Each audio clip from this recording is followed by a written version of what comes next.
1699 ദിനമാവാണ് life learning ലെസൺസിന്റെ series start ചെയ്തിട്ട്. നാളെ 1700 ദിവസത്തിലേക്ക് കടക്കും. നമ്മൾ പ്ലാനിങ്ങിനെ കുറിച്ച് സീരിയസ് ആയിട്ട് പറഞ്ഞു.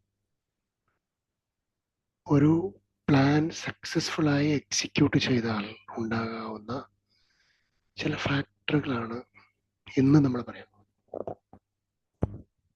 ഒരു പ്ലാൻ സക്സസ്ഫുള്ളായി എക്സിക്യൂട്ട് ചെയ്യുക എന്ന് പറഞ്ഞാൽ ഏത് പ്ലാനും ആവാം. ഒരു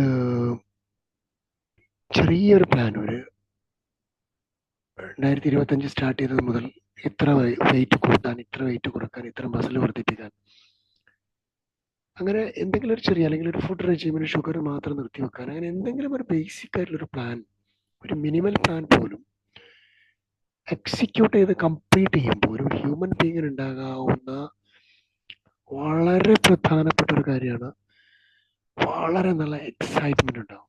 ഒരു പ്ലാൻ കംപ്ലീറ്റ് ആകുമ്പോൾ, എക്സിക്യൂട്ട് ചെയ്ത് കംപ്ലീറ്റ് ആകുമ്പോൾ ഉണ്ടാകുന്നത് ആ കംപ്ലീഷന്റെ സാറ്റിസ്ഫാക്ഷൻ ഉണ്ടാവും. അപ്പോൾ ഒരു സാറ്റിസ്ഫാക്ഷൻ ഗെയിൻ ചെയ്യുന്നതിന് സക്സസ്ഫുൾ ആയില്ല, അത് ആ സാറ്റിസ്ഫാക്ഷൻ എന്നൊക്കെ പറഞ്ഞാൽ എത്രയോ ഹാപ്പി ഹോർമോണുകൾ ബോഡിയിൽ സെക്രീറ്റ് ചെയ്യുന്നു എന്നുള്ളതാണ് അടുത്തത്. അപ്പോൾ നമുക്ക് സാറ്റിസ്ഫാക്ഷൻ ഫീൽ ചെയ്യുന്നു എന്നുള്ളത്, സക്സസ്ഫുൾ ആയിട്ട് പ്ലാൻ കംപ്ലീറ്റ് ചെയ്തു എന്നുള്ളത്, ഹാപ്പി ഹോർമോണുകൾ ബോഡിയിൽ സെക്രീറ്റ് ചെയ്തു എന്നുള്ളത്, എക്സൈറ്റ്മെന്റ് ലെവല് മറ്റു ദിവസങ്ങളോ മറ്റുള്ള സമയത്തോ ഉള്ളതിനേക്കാൾ വ്യത്യസ്തമായ എക്സൈറ്റ്മെന്റ് ലെവല് നമുക്കുണ്ടാവുന്നത്. അതിനപ്പുറത്തേക്ക് നമുക്ക് ആ പ്ലാൻ കൊണ്ട് നമ്മൾ അച്ചീവ് ചെയ്തത് നമ്മളെ ഫർദർ മോട്ടിവേറ്റ് ചെയ്യുന്നത്, അത് നമുക്ക് ഫർദർ മോട്ടിവേഷൻ നൽകുന്നതാണ്. ഇപ്പൊ ഏതൊരു സക്സസ്ഫുൾ ആയിട്ടുള്ള പ്ലാനിങ്, എക്സിക്യൂഷൻ, ഇംപ്ലിമെന്റേഷൻ, റിസൾട്ട് നമുക്ക് നമ്പർ 5 നമുക്ക് will give an additional motivation to do the things further. അപ്പൊ ആ അഡീഷണൽ മോട്ടിവേഷൻ നമുക്ക് കിട്ടാവുന്ന കാര്യങ്ങൾ ഏറ്റവും പ്രധാനമായിട്ടുണ്ടാക്കുന്ന ഒന്ന് ഇത് തന്നെയാണ്. മറ്റൊന്ന്, നമ്മൾ നമ്പർ 6 നമ്മൾ പറയുമ്പോൾ, നമ്മൾ പ്ലാൻ ചെയ്തതുപോലെ പ്ലാൻ സക്സസ്ഫുൾ ആവുന്നു എന്നുള്ളത് കൊണ്ട് ആ സമയം, നമ്മുടെ പ്ലാനിങ്, നമ്മളുടെ ദിവസങ്ങൾ, നമ്മളുടെ ആ സക്സസിന്റെ റേഷ്യോ എല്ലാം കൂടി ചേർത്ത് വരുമ്പോൾ നമുക്കൊരു പോസിറ്റീവ് സക്സസ്ഫുൾ എക്സ്പീരിയൻസ് ഗെയിൻ ചെയ്യാൻ പറ്റുന്നുള്ളതാണ്. എല്ലായ്പ്പോഴും പോസിറ്റീവായിട്ടുള്ള, സക്സസ്ഫുൾ ആയിട്ടുള്ള ഒരു ഗെയിൻ പ്ലാനിങ്ങിൽ ഉണ്ടാവണം എന്ന് യാതൊരു നിർബന്ധവും 100% ഇല്ല. കാരണം most of the plans can get failed. നിരന്തരമായി പരാജയപ്പെടുക വഴിയാണ് ഒരാൾ വിജയത്തിന്റെ പടവുകൾ കണ്ടെത്തുന്നത് പോലും. അപ്പം പെർസിസ്റ്റൻസ് അല്ലെങ്കിൽ കൺസിസ്റ്റന്റ്ലി പേഷ്യന്റ് ആയിട്ടുള്ള ഒരു വ്യക്തിയാണ് പെർസിസ്റ്റന്റ് ആയിട്ട് ആ പ്രവൃത്തി കംപ്ലീറ്റ് ചെയ്ത് ആ കംപ്ലീഷനോട് കൂടി ആ വ്യക്തി ഒരു ഗെയിനിൽ എത്തിച്ചേരുന്നത്. അയാൾക്ക് മാത്രമാണ് ഒരു 100% പോസിറ്റീവ് ആയിട്ടുള്ള ഒരു സക്സസ് സ്റ്റോറി അല്ലെങ്കിൽ എക്സ്പീരിയൻസ് അല്ലെങ്കിൽ ഹിസ്റ്ററി സ്വന്തം എന്ന് പറയുന്ന രൂപത്തിൽ ക്രിയേറ്റ് ചെയ്ത ഒരാളായി മാറുകയോ അതിൻ്റെ ഗുണമുണ്ടാവുകയോ ചെയ്യുന്നത്. അപ്പൊ അതിലേക്ക് എത്തിച്ചേരാൻ ഒരുപാട് നിരന്തര പരിശ്രമങ്ങൾ, പല റീസ്റ്റാർട്ടുകളും ആവശ്യമായി വന്നിട്ടുണ്ടാവും. ആ പ്ലാനിൽ പല റീസ്ട്രക്ചറിങ്ങും ആ പ്ലാനിൽ ആവശ്യമായിട്ട് വന്നിട്ടുണ്ടാവും. എനിക്ക് ഓർമ്മയുണ്ട്, വയനാട്ടില് ഒരു ഡാമിന് ഗവൺമെന്റ് നിശ്ചയിച്ചതിനേക്കാളും സമയവും പ്രോജക്ട് ടൈമും പ്രോജക്ട് കോസ്റ്റും റിസോഴ്സും മണിയും ഒക്കെ ചെലവാക്കിയിട്ടാണ് എനിക്ക് തോന്നുന്നത് മുട്ടിലെടുത്തുള്ള ആ ഡാം കമ്മീഷൻ ചെയ്യുമ്പോഴേക്കും. പക്ഷെ ആ കമ്മീഷൻ ചെയ്യുന്നതിനടുത്ത് റീസ്ട്രക്ചറിങ് വന്നു, റീപ്ലാനിങ് വന്നു, റീഷെഡ്യൂളിങ് വന്നു, റീബജറ്റിങ് വന്നു, ഒരുപാട് വന്നു. ബട്ട് സക്സസ്ഫുൾ ആയിട്ട് ആ കമ്മീഷൻ ചെയ്യുന്ന സമയത്ത്, ആ പ്ലാൻ എക്സിക്യൂട്ടഡ് ആവുന്ന സമയത്ത്, അത് ഇംപ്ലിമെന്റഡ് ആവുന്ന സമയത്ത്, കാരണം എനിക്ക് ഓർമ്മയുണ്ട്, ആ ഡാമിന്റെ കംപ്ലീറ്റ് പണി തീർന്നത് കമ്മീഷൻഡ് ആയിട്ട് ആ ഡാമിന് വെള്ളമില്ലാത്തൊരു സമയം, അതിന്റെ പ്രാരംഭം. ഞാൻ പോയി കാണാൻ പോയത്. ഞാൻ അതിനെപ്പറ്റി പഠിക്കാൻ വേണ്ടി പോയതാണ് ആക്ച്വലി അന്ന് ആ കാലത്ത്. അപ്പം അത് സീറോ അല്ലെങ്കിൽ അതിനോട് നിയർ ബൈ ആയി നിൽക്കുന്ന ഒരു കാലം.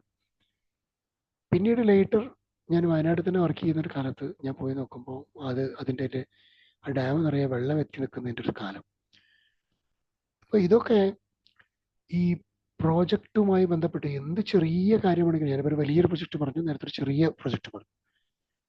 ഏത് കാര്യമാണെങ്കിലും കണ്ണാടി നോക്കുമ്പം ജിമ്മിൽ പോകാൻ തീരുമാനിച്ചാൽ 100 ദിവസം കംപ്ലീറ്റ് ചെയ്തപ്പോൾ ഉണ്ടായ ചേഞ്ച് അന്ന് 1-ാം തീയതി എടുത്ത ഫോട്ടോ വെച്ചിട്ടോ ജിമ്മിൽ ഇപ്പോൾ കാണുമ്പോൾ കണ്ണാടി നോക്കുമ്പോൾ കാണുന്ന മാറ്റം അയാളിൽ ഉണ്ടാക്കുന്ന ഒരു റീവൈൻഡ് ആയിട്ടുള്ള മോട്ടിവേഷൻ അല്ലെങ്കിൽ കണ്ടിന്യൂസ് മോട്ടിവേഷനുള്ള ഒരു പോസിബിലിറ്റി അല്ലെങ്കിൽ ഒരു ക്രിയേറ്റഡ് സക്സസ് സ്റ്റോറി. ഞാനൊരു സക്സസ് സ്റ്റോറി ക്രിയേറ്റ്, ചെറുതാണെങ്കിൽ പോലും ഒരു സക്സസ് സ്റ്റോറി ക്രിയേറ്റ് ചെയ്തു എന്നുള്ള. അപ്പോൾ അത് വലിയ ചാരിതാർത്ഥ്യവും വലിയ സന്തോഷവും വലിയ പുത്തൻ ഉണർവും നവജീവനും ഒക്കെ നൽകുന്ന, പുതിയ ചിന്തകളൊക്കെ നൽകുന്ന കാര്യമാണ്.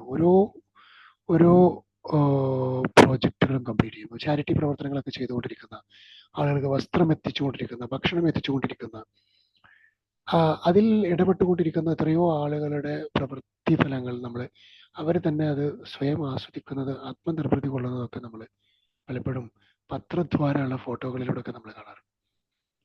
യഥാർത്ഥത്തിൽ അതുവഴി പലരും നിർവൃത്തി അടയുന്നുണ്ട്. അതിൻ്റെ ഗുണമെന്ത് ദോഷമെന്ത് എന്നതിനപ്പുറത്തേക്ക് ഒരു ഹ്യൂമൻ ബീയിങ് ക്രിയേറ്റ് ചെയ്യുന്ന ചാരിതാർത്ഥ്യത്തിൻ്റെ അല്ലെങ്കിൽ സന്തോഷത്തിൻ്റെ അളവ് വളരെ വലുതാണ്. അപ്പോൾ സക്സസ്ഫുൾ ആയ ഒരു പ്ലാനിങ്ങിന് ഒരുപാട് കാര്യങ്ങൾ പറയാനുണ്ട്, ഒത്തിരി സപ്പോർട്ട് നമുക്ക് വേണ്ടി ചെയ്തു തരാനുണ്ട്. ഒരു നവ ഉന്മേഷം, ഒരു റീവാമ്പിങ്, റീ എനർജൈസിങ്, പഴയതിനേക്കാൾ വേഗതയേറിയ ഒരു പടക്കുതിരയൊക്കെ ആവുന്നത് ഇത്തരത്തിലുള്ള ഏതെങ്കിലുമൊക്കെ ഒരു പ്ലാൻ എപ്പോഴെങ്കിലുമൊക്കെ സക്സസ്ഫുൾ ആക്കുമ്പോഴാണ്. അപ്പൊ നമ്മൾ സക്സസ്ഫുൾ ആക്കാത്ത ആളാണ് എന്നാണോ പറയാൻ ശ്രമിച്ചത്? അല്ല. മറിച്ച് നിരന്തരമായി സക്സസ്ഫുൾ ആക്കുന്നു എന്നാണോ? അല്ല, അതുമല്ല.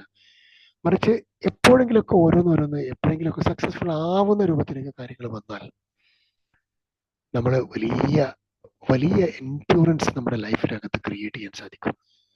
അതല്ലാതെ തൊട്ടത് മുഴുവൻ പൊന്നാക്കുക എന്നൊക്കെ നമ്മൾ പറയുന്ന രൂപത്തിൽ എല്ലാം വിജയിക്കുന്ന ആളുകൾ, ബിസിനസ് മുഴുവൻ ചെയ്യുന്ന ആൾ വളരെ സക്സസ്ഫുൾ ബിസിനസ്മാൻ ആയിരിക്കും, പക്ഷേ അയാളുടെ പേഴ്സണൽ ലൈഫ് ഫെയിലിയർ ആയിരിക്കും. പേഴ്സണൽ ലൈഫ് വളരെ ബ്യൂട്ടിഫുൾ ആയ ഒരാളായിരിക്കും. ഓരോ മൂമെന്റും ഓരോ മണിക്കൂറും വെൽ പ്ലാൻഡും വെൽ എക്സിക്യൂട്ടഡും ഹൈലി സക്സസ്ഫുൾ ആയിട്ടുള്ള ആൾ, പക്ഷേ ബിസിനസ് ലൈഫ് മോശമായിരിക്കും. ഇത് രണ്ടിലും മോശമുള്ള ഒരാൾ ഒരു പക്ഷേ ഫാമിലി ലൈഫ് അടിപൊളിയായിരിക്കും. ഫാമിലി ലൈഫ് അടിപൊളിയായിട്ട് എല്ലാവരും കാണുന്ന ഒരാൾക്ക് ഒരു പക്ഷേ ബിസിനസ് ലൈഫ് ഉഷാറാവണമെന്നില്ല. ഈ തിരിച്ചു മറിച്ചൊക്കെ ഉണ്ടാവും. അപ്പോൾ നല്ല ബിസിനസ്സുകാരനും നല്ല പേഴ്സണൽ ലൈഫ് ചെയ്യുന്ന ആള് ഫാമിലി ലൈഫ് മോശമായിരിക്കാം. അപ്പോൾ എവിടെയാണ് എന്താണ് സക്സസ്ഫുൾ ആവുന്നത് എന്നുള്ളത്, എല്ലാം ഒരുമിച്ച് എല്ലാവർക്കും സക്സസ്ഫുൾ ആവണം എന്നുള്ളതും ഒന്നും ഒരു പ്രകൃതി നിയമമല്ല. അങ്ങനെ ആവുന്നതൊക്കെ വലിയ ഭാഗ്യമാണ്, ആവട്ടെ എന്ന് പ്രാർത്ഥിക്കുന്നു.